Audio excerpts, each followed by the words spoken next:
tão agradável e descontraída como essa. Coisa boa. O pastor Marcos me deu um tempo muito bom para nós ministrarmos a palavra. Me deu até meia-noite. Eu falei para ele que se eu passar, eu só vou passar mais 20 minutos. Tá bom? Brincadeira, irmãos. Estava comentando com ele, estava dizendo que tem algum pedreiro aqui? Levanta a mão assim. Deixa eu ver se tem para correr a gafe, né? Então, falei para ele que você dar comida para um pregador antes dele pregar é a mesma coisa que pagar o pedreiro antes dele começar a obra. Fica difícil. Mas amém. Vamos meditar um pouco na palavra do Senhor. Hoje, com o avanço tecnológico, não tenho dúvida que muitos dos que aqui estão têm alguma Bíblia aí no celular. Se você puder localizar no celular, para que juntos possamos meditar na palavra de Deus, seria de bom uso. Eu quero ler 2 textos da palavra do Senhor. Primeiro se encontra em Malaquias, capítulo 2, versículos 14, 15 e 16, que são versículos chaves do tema deste encontro de casal, como também Gênesis, capítulo 2, e os versos 22 a 24. Para que fique de uma forma melhor na sistemática, nós leremos Gênesis 2, 22, e aí a gente vem para Malaquias. Quem não trouxe a Bíblia está perdoado, é um encontro de casais, possivelmente alguns estão desprovidos disso. Gênesis 2, 22, ele diz assim: da costela que o Senhor Deus tomou do homem, formou uma mulher e trouxe-a a Adão. E disse Adão: esta é agora osso do meu osso, carne da minha carne. Será chamada mulher, porquanto do homem foi tomada. Versículo 24. Portanto, deixará o homem o seu pai e sua mãe, e apegar-se-á a sua mulher, e serão ambos uma só carne. Olha para o cônjuge aí e diz assim: nós somos uma só carne. Por incrível que pareça, até quando ela não faz chapinha, ela é uma só carne com você. Malaquias, capítulo 2, versículos de números 14, 15 e 16, a versão da Bíblia que tenho comigo, está registrado assim: e dizeis, por quê? Porque foi o Senhor testemunha entre ti e a mulher da tua mocidade, com a qual tu foste desleal. Isso é uma profecia particular. E sendo ela a tua companheira e a mulher da tua aliança. E não fez ele somente ainda que lhe sobrava o espírito? E por que somente Ele buscava uma descendência para Deus. Portanto, guardai-vos em vosso espírito, e ninguém seja infiel para com a mulher da sua mocidade. Eu gostaria de parafrasear e dizer: para com o varão da sua mocidade. Porque o Senhor, o Deus de Israel, diz que aborrece o repúdio. Em algumas traduções está escrito divórcio. E no longo dessa palavra eu vou identificar muito bem a precipitação do uso do divórcio, porque o texto original usa a palavra repúdio.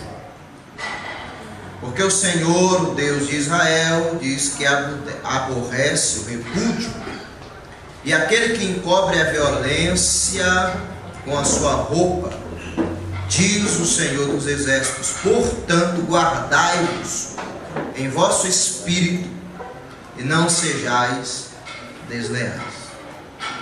Os dois textos, eles têm por premissa falar sobre família e consecutivamente sobre casamento. O tema que nos foi proposto é: preservado e amado, sou fiel e sou casado. Glória a Deus, dá até para fazer um símbolo aí, né? Irmãos, quando nós falamos de família, é necessário nós primeiro contextualizarmos o assunto e contextualizarmos os tempos em que cada texto lido foi escrito, para que possamos compreender, haja vista que há um espaço de pelo menos 1500 anos entre o primeiro registro e o segundo registro, quase 1400 anos, aliás. Então é necessário nós contextualizarmos a escrita do Gênesis e a escrita do profeta Malaquias, o tempo, em que circunstâncias essas palavras foram registradas, e ambas falam do contexto familiar e particularmente do casamento. Nós ainda cremos que o casamento é a união de duas pessoas de sexos opostos, apesar do grande esforço que o sistema do mundo secular tem feito para empurrar goela abaixo, dentro do seu conceito filosófico, que duas pessoas do mesmo sexo possam formar uma família. Nós ainda acreditamos que duas pessoas do mesmo sexo formam um casal, formam um companheiro, mas família é homem e mulher. Existem duas subdivisões dentro da palavra família, e é necessário nós entendermos isso, os dois sentidos, aliás.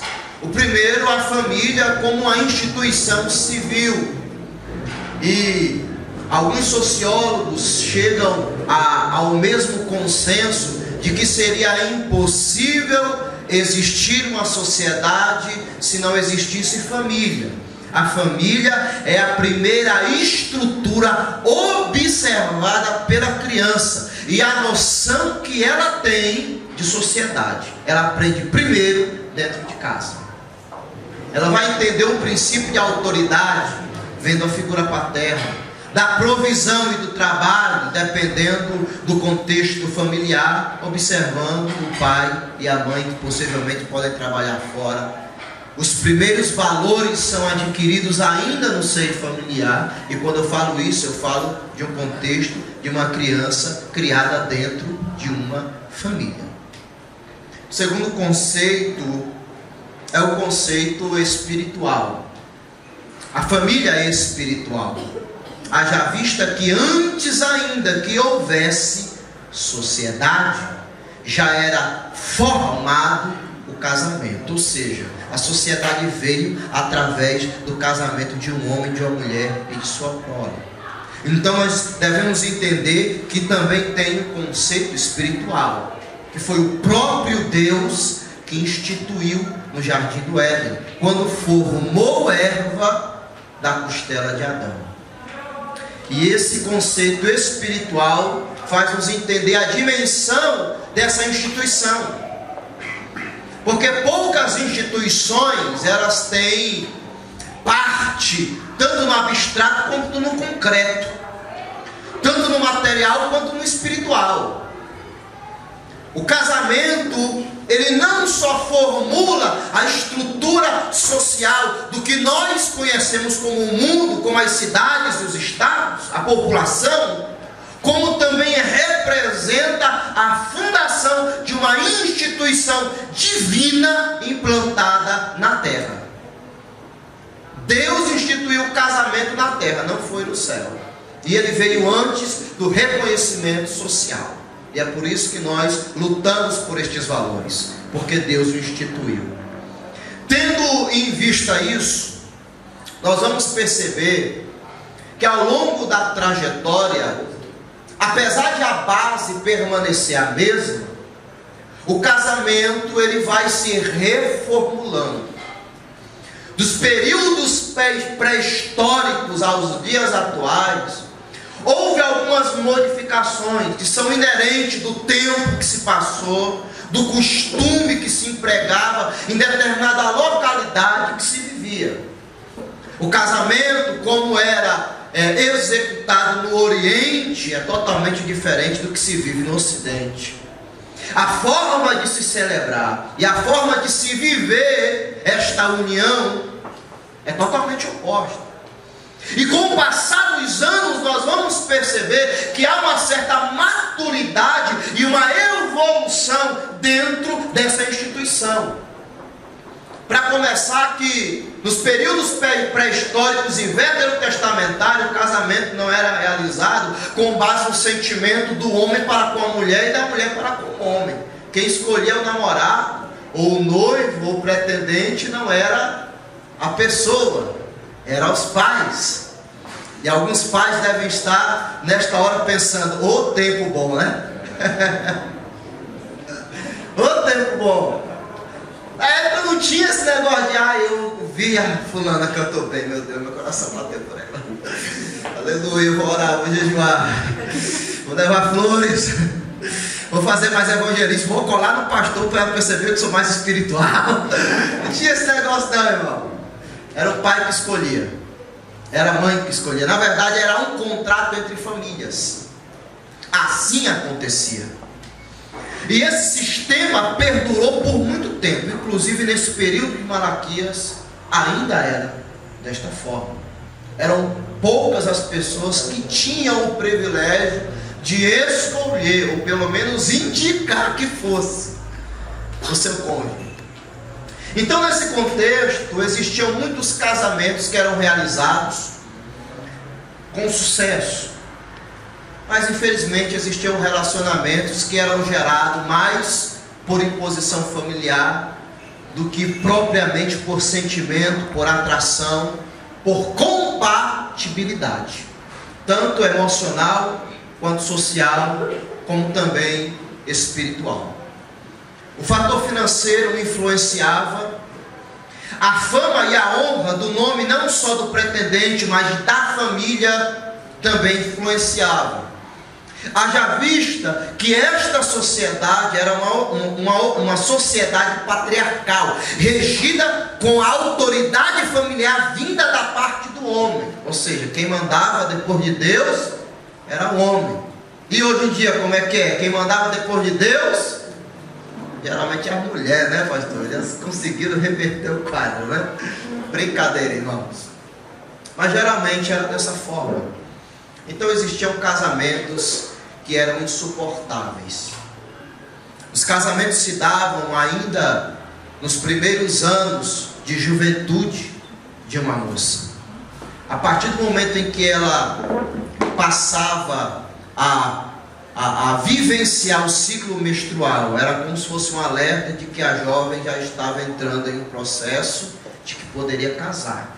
Então as jovens geralmente se casavam muito novas. As mulheres se casavam às vezes com 13, com 14, com 15 anos. Casar com 18 anos era um absurdo nesse período. Eu estou contextualizando para você entender. Era um absurdo nesse período. Uma mulher com 18 anos, eu ainda não casei, né? As outras iam dizer: vai ficar para titia. Hoje já é loucura, o menino com 18 anos, eu vou casar. O pai diz: não, vai fazer faculdade, vai estudar, vai se organizar, vai se estruturar. Geralmente a sociedade vê dessa forma. Na época não era assim. Então mulheres casavam sem atração nenhuma, talvez pelo seu pretendente. Mas a estrutura familiar era respeitada. Dentro do conceito judaico, a família tinha um papel fundamental na sociedade. Eles ainda acreditam nisso que nós repetimos nos dias atuais, que a família nada mais é do que a célula máter da sociedade. Não existia um desenvolvimento se não houvesse a família. Existem alguns comentaristas, dentre eles eu esqueci o nome do judeu que falou que o casamento não é simplesmente a união de um homem e de uma mulher, mas é a celebração de duas famílias que passam a se tornar uma só. Era a visão do casamento, totalmente oposto dos dias atuais. Tem gente que casa que não suporta a sogra, e consecutivamente a menina às vezes não suporta a sogra, às vezes a família nem tão presente é. Mas na época era uma celebração familiar, era a festa da vida. Não era do ano, era da vida. Se reuniam as famílias, se festejavam como se tivesse fechado um grande negócio. Assim o era nesse período. Era a união de famílias. Então todas as mazelas que existissem da família do outro lado, irmão, passava para dentro da sua. Você agora não ficava mais preocupado só com os problemas dos seus irmãos e das suas irmãs, mas agora entrava o cunhado, cunhada. Eu acho interessante o conceito de cunhado e cunhada e de sogra no termo americano, porque eles falam sister-in-law, mother-in-law. É irmão na lei. Você não escolheu, mas agora você vai ter que enfrentar. Você casou com a lei, com o irmão na lei. Era essa o costume, o pano de fundo para a família, e para reuniões familiares e para casamento. Nós vamos ver dentro do conceito ainda patriarcal, e quando eu falo isso eu estendo até Moisés, que existiam alguns rigores dentro da família. O divórcio era quase que inaceitável. Antes da lei dada por Moisés, as civilizações mesopotâmicas se guiavam por um código antigo de um grande rei sábio conhecido como Hammurabi. Acho que alguns aqui já ouviram falar do Código de Hammurabi. Eram as leis vigentes na época, que inclusive afetaram diretamente o período de Jó. De tal maneira que naquela época não existia o divórcio como se existe na atualidade. O divórcio era mais uma catástrofe, principalmente pelo lado feminino. Porque dentro da estrutura familiar, o homem, ele era a representatividade social da sua casa. Ele era o provedor do seu lar e o defensor da sua família. Ele era responsável por prover, por defender e por representar a família. Quando uma mulher se divorciava, automaticamente ela perdia o direito de ser sustentado pelo seu esposo, de ser protegido por ele, e ela ainda não tinha mais o direito de carregar o nome da família. Os filhos carregavam, mas a mulher não carregava mais. Era um desastre, principalmente para o sexo feminino. Era uma ruptura. Isso quando acontecia pela falta de gerar filhos, porque a mulher poderia receber uma carta de repúdio. E aí nós vamos entender o que significa carta de repúdio, quando ela não exercia o papel fundamental que havia sido imposto a ela, que estavam dentre três principais: gerar filhos, cuidar do lar e a educação da sua prole. Quando ela não cumpria qualquer um dos três, ela poderia receber uma carta de repúdio. E é o que nós conhecemos atualmente como divórcio. Mas ela era repudiada. Só que ela não tinha a mesma sorte se ela caísse na prostituição.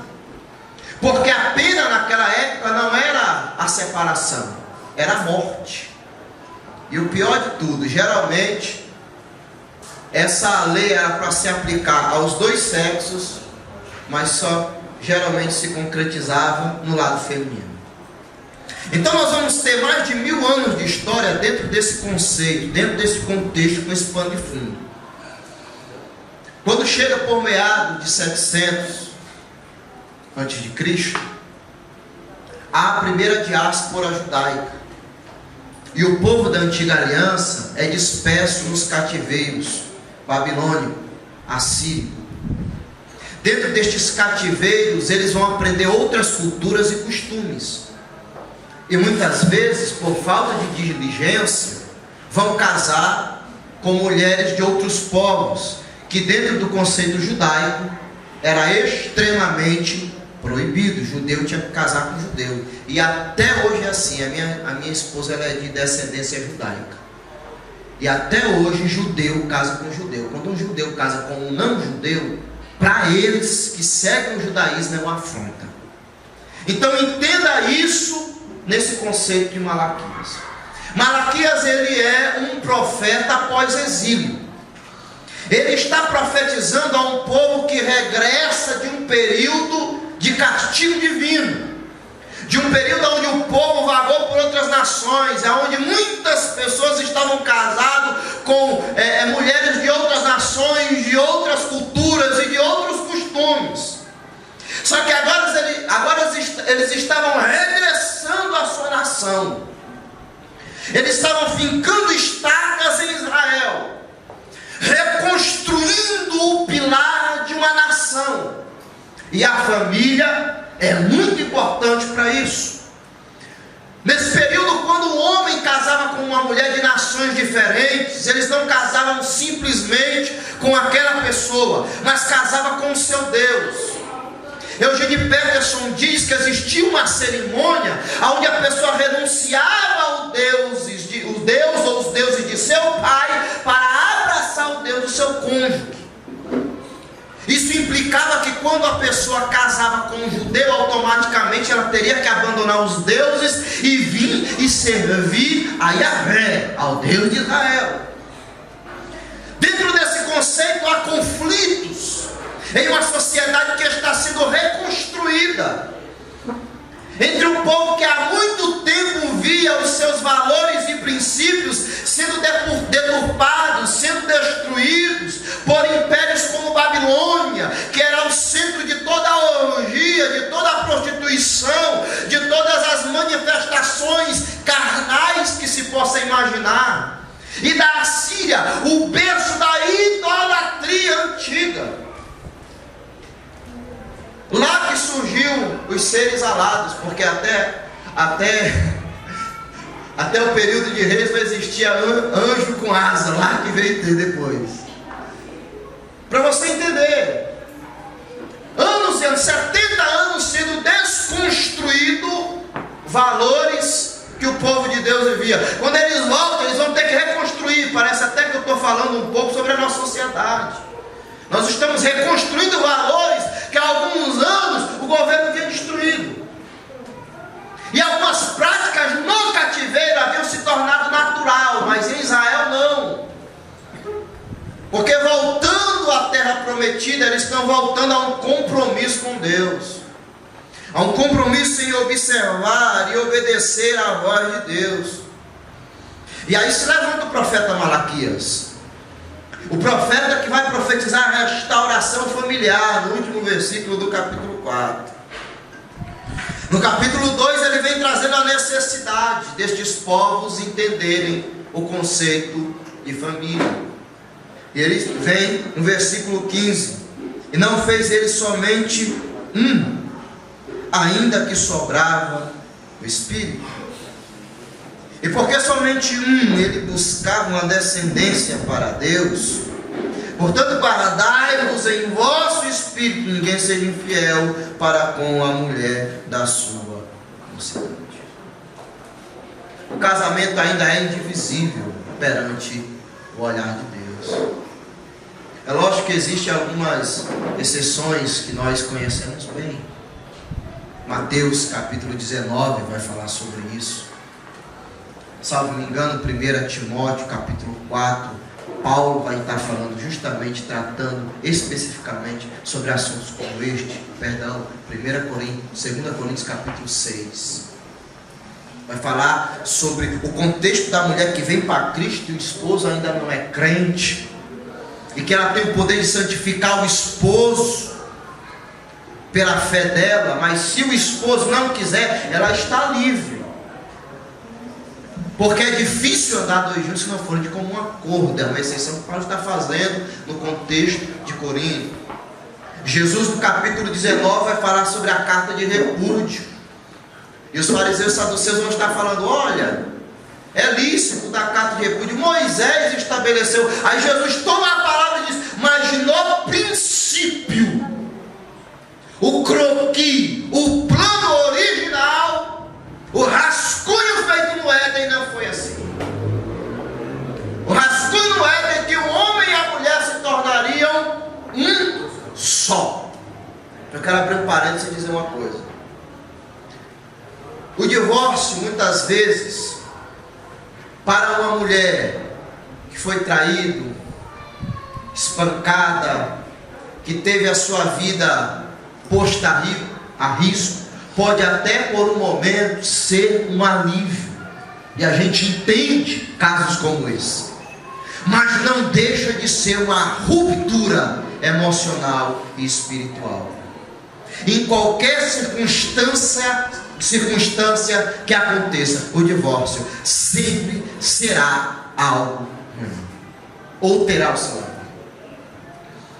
Malaquias está exortando o povo, está dizendo: calma, não é assim não. Vocês estão querendo agora retornar ao orgulho da nação judaica. E para o judeu, o maior orgulho dele é que o filho dele fosse filho gerado de uma mulher judia como ele era. Se ele gerasse um filho em uma mulher estrangeira, naquela cultura o menino cresceria como um mestiço. E o que acontece? No cativeiro você me serviu, mas agora não dá mais, eu estou voltando para Jerusalém, eu vou caçar outra judia, de preferência mais nova, eu vou casar com ela e vou restabelecer o status que eu tenho direito como um judeu. Aí Deus levanta o profeta Malaquias, e como diz: comeu a carne, agora rói o osso. Cadê a mulher da tua mocidade? Peraí, coisa não está bagunçada assim. Uma pesquisa foi feita há alguns anos, acredito que há 4 anos atrás. Quem eu vi citando essa referência foi Hernando Dias Lopes, e ele disse que o índice de divórcio no nosso meio cristão, eu não vou nem falar no mundo secular, porque no mundo secular eles vivem dentro de um outro padrão moral e ético, mas até mesmo no nosso arraial, vou falar do nosso arraial, os índices estavam tão alarmantes que estavam chegando a quase o mesmo índice dos divórcios no mundo secular. E a gente tem como evitar isso? Tem. A gente pode se guardar, pode resistir a todas as intervenções externas que possam causar essa ruptura nessa união tão intrínseca que Deus gerou entre o homem e a mulher, que na verdade não é mais uma união, é mais como uma unidade, porque um está dentro do outro e se formou um só. Existem fatores externos que tentam separar isto.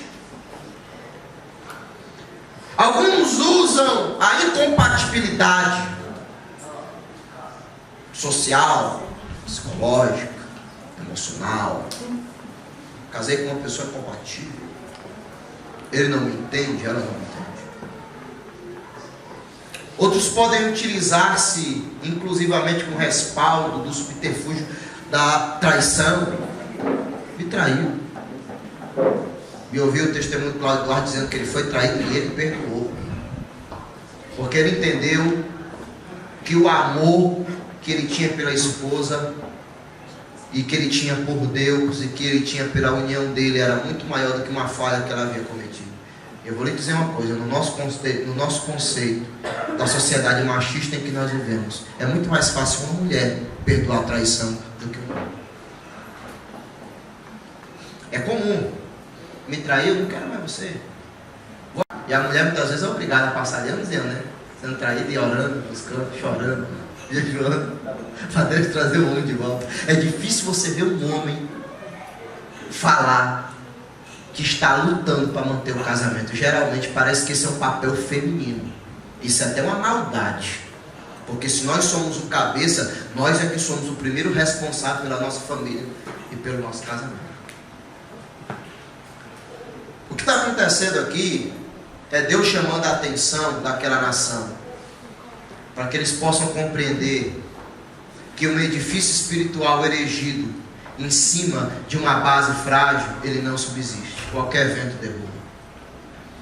Deus está acertando a ponta com os judeus que estão voltando, estão regressando do exílio.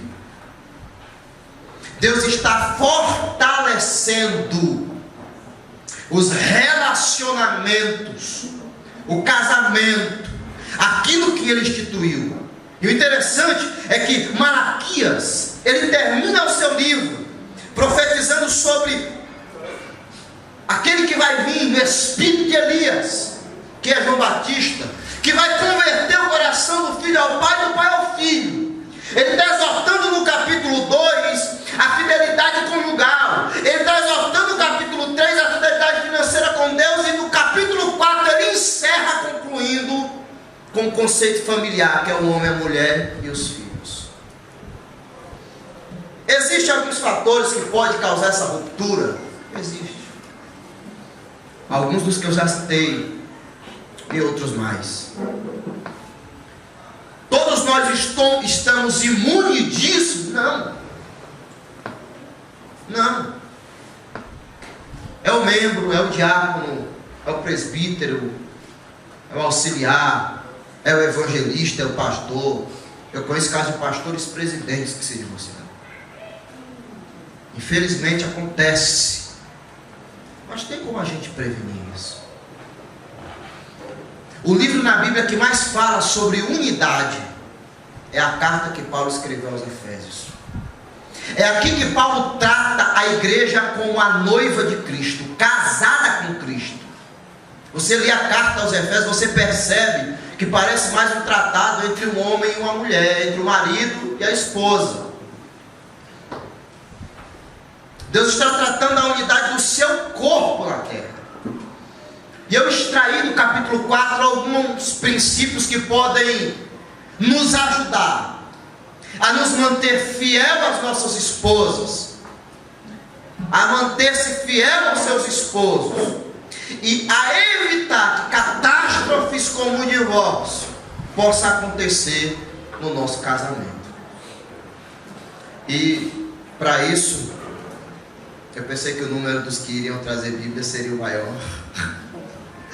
Mas se você tem uma Bíblia digital e quiser acompanhar comigo, eu quero pelo menos dar 5 pontos e eu já estarei caminhando para encerrar, porque eu estou brincando, não vou levar até meia-noite, né, irmãos? Depois que a gente come, dá uma canseira, dá um sono.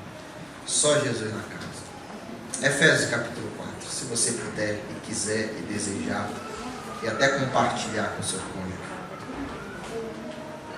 Eu acho extraordinário essa passagem, é por isso que eu escolhi ela para falar um pouco sobre isso.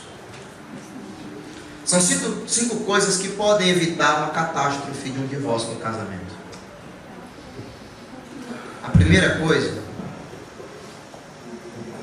versículo 25 do capítulo 4. Por isso deixai a mentira e falai a verdade. Não é à toa que uma das características morais de Deus é que Ele é verdadeiro. E é por isso que a gente descansa quando Ele faz uma promessa, né? Porque mesmo nós sendo infiéis, Ele se mantém fiel, porque Ele não pode negar-se a si mesmo. A essência de Deus, dentre tantas coisas, é a verdade. Tanto é que a sua palavra é a verdade. O instrumento pelo qual Ele liberta o cativo é a verdade. Ele nos instrui na verdade. Ele nos revela a verdade. E nos dá a vitória através da verdade. Quem ama e gosta da mentira é o diabo.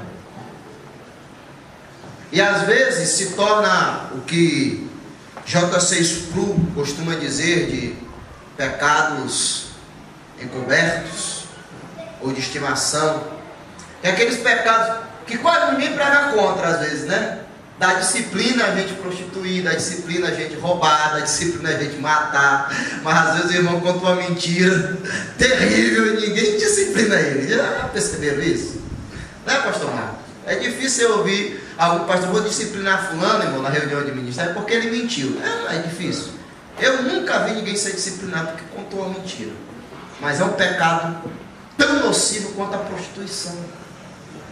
Provérbio diz que um abismo puxa outro abismo. Você já percebeu que quando alguém conta uma mentira, geralmente não morre ali? Ele tem que inventar outras mentiras para acobertar a mentira que ele havia contado no passado. E a mentira te torna refém dela. Porque a verdade, ela vem trazendo à luz o que é mentira. Eu, quando era pequeno, meu pai pegava aquele giz de escola, moía, passava no dedo, fazia aquilo em toda a casa, colocava o ovo de Páscoa escondido, me acordava: meu filho, o coelhinho da Páscoa chegou, e eu ficava todo besta, irmão. Eu vou pegar o ovinho da Páscoa. E eu acreditava que um coelho tinha entrado na nossa casa, tinha feito aquela pegada e deixado o ovo. Eu acreditei por alguns anos naquilo, irmão. Depois que eu descobri que ovo só quem põe a galinha, a avestruz, coelho não põe ovo. Eu tive que conhecer a verdade para entender o que era mentira, porque até então na minha cabeça aquilo era verdade. E quando eu ia questionar, mas papai, porque falaram isso? Porque ovo de chocolate, a galinha coloca. Não, meu filho, é porque o coelho come muito chocolate. Olha, outra mentira para encobrir uma mentira. Parece algo tão simples, mas é um exemplo perfeito. É ou não é? Evite falar mentira. Eu sei que a esposa vai ficar chateada. Tá bonita, amor? Não estou achando que está bonita, não. Usa uma palavra mais suave, irmão. Em vez de você falar que tá feio, você fala: ó, não tá tão elegante quanto você costuma ficar. Entendeu? Porque não dá para mentir. Foi jogar bola com os amigos, não fala que estava na oração, não. Fala a verdade, irmão. Fala a verdade. Eu tinha um irmão na casa do meu pai. Meu pai nunca foi viciado no jogo, mas ele sempre gostou de jogar dominó. Há quem condene como pecado, há quem não condene, né? E na casa do meu pai sempre a gente se reunia e vinha alguns amigos, e às vezes na tarde a gente estava lá, se reunia e jogar dominó. Para mim é algo inofensivo, desde que seja praticado dentro de uma coerência. E tinha um colega nosso que ele ia, só que a esposa dele não sabia que ele ia jogar dominó, porque para ela era um perigo mortal. E uma vez a gente no carro, ela nos deu uma carona, e eu falei: ó, semana que vem vai ter dominó, fulano. Posso? No outro dia ele me mandou uma mensagem: tu quase acaba com o meu casamento. Eu tive que ficar acordado até 2 da manhã, ouvindo a mulher falar: tu vai pra casa de fulano jogar dominó, jogar baralho, tu tá no jogo. É uma coisa tão simples que não tinha necessidade. Poderia ser qualquer outro jogo. Então, às vezes, é melhor falar a verdade. Quem fala a verdade quebra toda a legalidade que o pai da mentira tem sobre você. Quebra. É só você falar a verdade. Vamos para o segundo ponto, senão a gente não termina, né? Eu tenho 2 minutinhos, pastor. Me dê aí 2 ou 5, pode ser? No máximo, estou andando aí de certo. Versículo 26. Irai-vos e não pequeis, não se ponha o sol sobre a vossa ira. Não deis lugar ao diabo. Sabe o que é isso? Não se põe o sol sobre a vossa ira. Não vai para a cama com a raiva. Não vai deitar no travesseiro com a mesma ira que você tinha no início do dia. A ira é um pecado, é um fruto da carne, mas é pecado? Quem? É pecado? Não. Como é que é o seu nome? Germano. Germano. Quem mais concorda com Germano? Diga amém. Quem discorda acha que é pecado, diz é pecado. Aí, ainda estou no conceito de 7 pecados capitais de Tomás de Aquino. De Agostinho, eu acho que a ira é pecado. Na verdade, a ira é um sentimento, é uma emoção. Ela parte da carne, mas a Bíblia diz que até Deus se ira. A ação realizada com a intensidade da ira que torna pecado. Quantos aqui já sentiram vontade? Quantas? As mulheres. Quantos aqui já sentiram vontade de jogar aquela frigideira assim, ó, fazer aquela frigideira voar assim, ó, mirando uma cabeça assim, ó.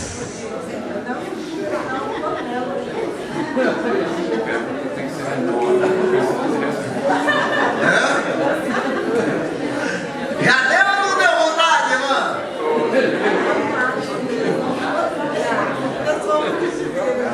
Eu sei que eu vou ser um pouco carnal aqui na minha posição, mas às vezes não dá vontade de você pegar aquele pescoço. E os homens então? Dá vontade, irmão? A lei da Maria da Penha, irmão. Freou muito homem, né? Mas se a gente não vigiar, a gente cai nela, irmão. A gente cai nela. Às vezes você dá um abraço um pouco forte, com raiva, só pra disfarçar, dá um carinho. Evita a ira. O Provérbio 15 fala que a palavra branda acalma o furor. Isso vem mais um pouco à frente, porque muitas vezes a ira está ligada às palavras. Às vezes na hora que a gente está irado, a gente fala o que a gente não deve falar na hora que a gente não devia falar. Às vezes a gente tem que tomar um fôlego, sabe, descer o elevador, ir ali para do condomínio, dar uma respirada, colocar uns hinos, sabe? Fazer que nem o canção do louvor, aumenta a minha fé, Jesus, né? Verdade. A ira, ela é um dos fatores que mais tem levado casais a divórcio. Não pelo sentimento em si, mas pelas decisões e ações tomadas e realizadas, influenciados por esse sentimento. Terceiro ponto, eu vou correr aqui. Versículo 28. Aquele que furtava, não furte mais. Parei por aí. Ué, furtava? Pastor, sou liberto, sou crente, pastor. Sim. A gente tem que entender que o termo furtar, no grego, não significa uma única coisa como no português. Furtar não é só tomar o que é seu no grego, mas é não dar o que lhe é de direito. Eu estou furtando o direito que você tem. E às vezes, inconscientemente, a gente furta do nosso cônjuge. Furta o direito do lado da cama, porque eu não sei porque tem mulher que se estica, ela deita assim, ó, e a gente fica que nem um caracol enrolado para encontrar um cantinho na cama. E se a gente levanta no meio da noite para urinar, tem que ser calado, pisando como se tivesse pisado em ovo, e orar para a cama ser aquela mola ensacada, que você deita de um lado e não coisa do outro. Se for aquela antiga, irmão, você deita aqui e sobe do outro lado, a mulher acorda, baixa o espírito de cangaceira gospel e a mulher quer brigar. 3 horas da manhã. Se algumas for que nem a minha esposa, que tem um sono, nunca vi um sono tão leve como o dela. Um alfinete cai na sala, ela ouve. Tem alguém lá na sala. E o cutucão quando você ronca?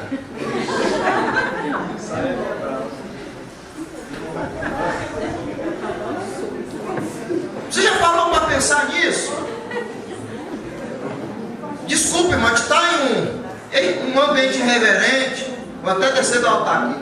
No ambiente irreverente, de casais, a mulher tem direito de passar no banheiro 2 horas fazendo chapinha. E agora inventaram uma escova que rola. Aí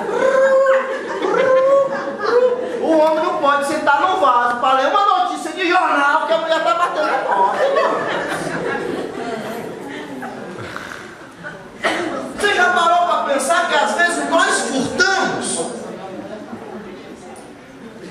Às vezes o desejo de adquirir bem, de conquistar na vida e de vencer, nos faz furtar o tempo do carinho, o tempo da atenção, o tempo do passeio, o tempo do cinema da nossa esposa e dos filhos também. Mas não estou tomando nada deles, mas está deixando de dar o que ele tem direito, e vice-versa. Que às vezes o homem quer, você inventa uma dor de cabeça, e o homem olha com aquele olhar 47 e diz assim, vamos, você diz não. Uma noite está com dor de cabeça, outra noite está com dor de dente, outra noite está com sinusite. Cada noite é uma doença, é uma lista interminável, irmão. E se tivesse chateado durante o dia, é pior ainda. Às vezes a gente furta, porque a gente deixa de dar, porque a pessoa tem o direito de receber. Esse dia eu mostrei um versículo para minha esposa. Não vou nem comentar, deixa para depois.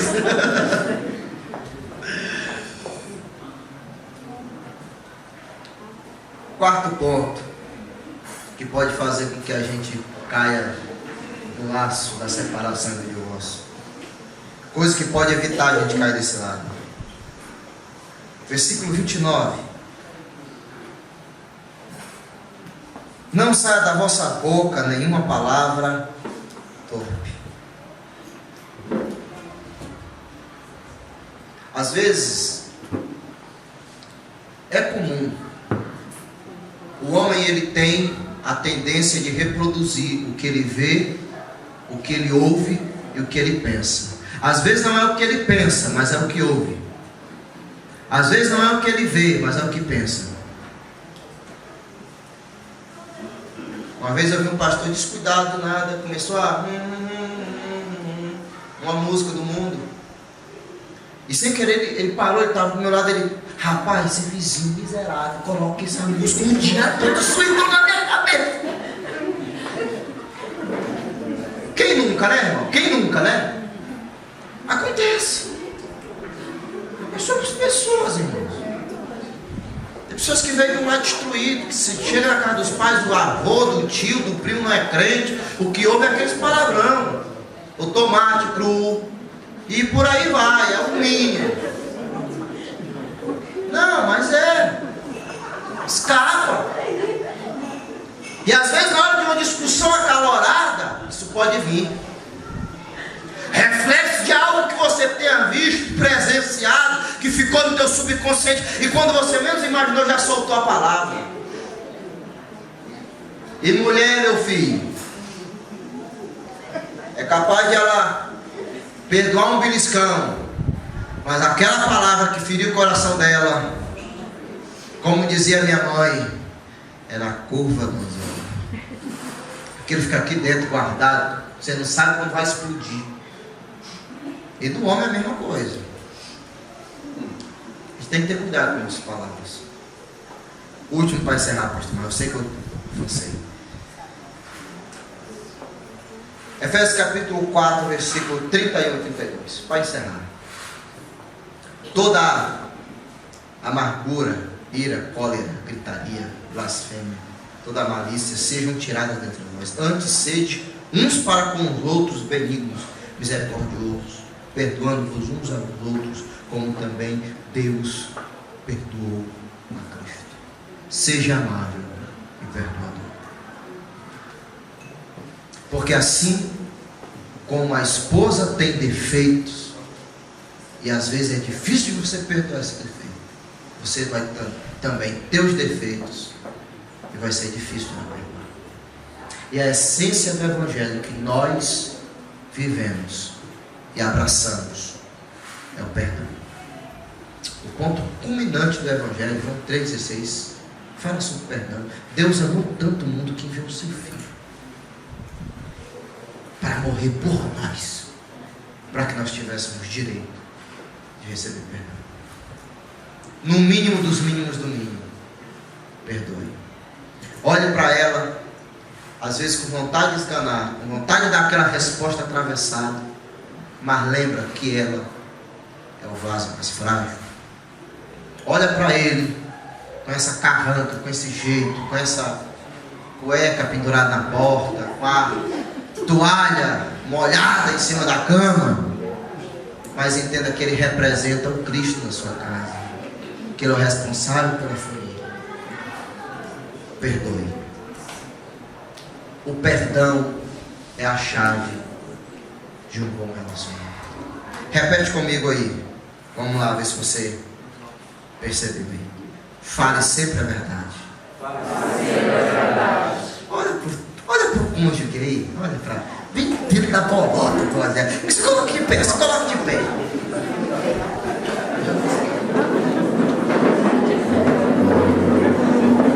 Olha bem dentro da bolota. No olho dele, no olho dela. E diga assim: eu prometo a você que vou sempre falar a verdade. Eu prometo a você que procurarei não agir influenciado pela ira. Diga: prometo que se eu te furtava, não te furtarei mais. Darei a você o que lhe é de direito. Aí os homens dão glória a Deus aí. E a mulher dá um aleluia. Diga para ele: eu prometo que eu tomarei cuidado com aquilo que sairá da minha boca. Para encerrar, pegue na mão, olhe bem dentro dos olhos, aquele clima romântico, e diga assim: eu prometo que serei amável, companheiro e, acima de tudo, perdoador. Agora dê um abraço aí. Não sei se o pastor já libera você aí. Se libera. Deus abençoe a tua vida. Você que passa por